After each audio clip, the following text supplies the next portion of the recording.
Nicolas Bedos n'a pas sa langue dans sa poche, au contraire. Sur Instagram ce jeudi 2 février, l'acteur a poussé un coup de gueule contre la censure dans le milieu artistique et condamne les appels au boycott. Dans 10 ans, vous aurez honte. Nicolas Bedos est très remonté.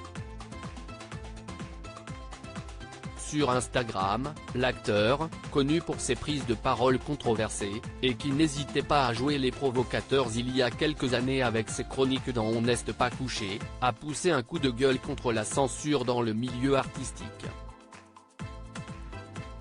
À propos de l'appel quotidien au boycott de certains artistes et à l'interdiction de leurs œuvres, écrit-il.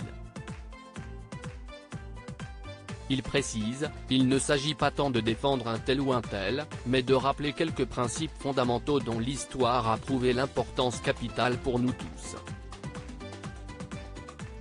À chaque fois, vos causes se prétendent nobles, salutaires ou révolutionnaires. Il prend alors le temps de citer le nom d'œuvres qui ont été censurées avant de finalement être admirées, comme ils ont eu honte lorsqu'au nom de la morale et de l'atteinte aux bonnes mœurs, des voix portées par Ernest Picard, celui-là même qui fit censurer plusieurs poèmes des Fleurs du Mal, demandait l'interdiction de Madame Bovary, ce roman de Gustave Flaubert aujourd'hui considéré comme un chef-d'œuvre.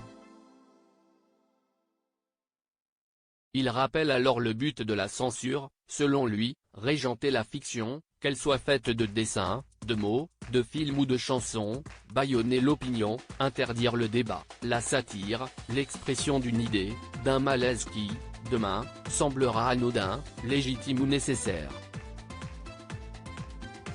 Par la suite, il s'adresse directement à ceux qui condamnent à tort dans sa publication, « Vous êtes toujours là, mêlant comme hier idéologie, jalousie et opportunisme à court terme, mélangeant comme toujours le tableau et le peintre.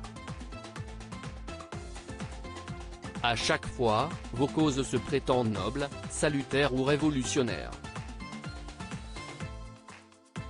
Elles prennent en priorité pour cible les succès et les talents, parce qu'ils osent le questionnement et la divergence, elles dénoncent la dénonciation, faute de recul et d'honnêteté intellectuelle. » Et d'ajouter, 10 ou 20 ans plus tard, si est-il la honte, qui, comme l'arroseur arrosé, se retrouve contre vous, contre toutes celles et ceux qui n'ont toujours pas compris qu'une œuvre d'art, bonne ou mauvaise, gagne toujours à la fin. Un coup de gueule qui n'arrive pas par hasard. Tout au long de son coup de gueule, Nicolas Bedos ne précise pas de quoi il parle. Peut-être fait-il référence à l'affaire Bastien Vives. L'artiste devait être exposé au festival d'Angoulême le week-end dernier, mais à la suite d'une controverse sur les réseaux sociaux, l'organisme a préféré faire marche arrière. Le travail de l'auteur de bande dessinée est jugé par certains pédopornographique, alors que ni lui, ni son œuvre ne fait l'objet de condamnation par la justice. De ce fait, plusieurs artistes ont pris la parole ces derniers jours pour le défendre, regrettant que la liberté d'expression soit de plus en plus menacée. À moins qu'il ne s'agisse d'une toute autre affaire moins médiatisée. Views is post on Instagram à post shared by Nicolas Bedos @NicolasBedosOfficiel, à lire aussi. On lève la tête et on avance. Très déçu, Nicolas Bedos réagit à l'absence de nomination de son dernier film au César 2023.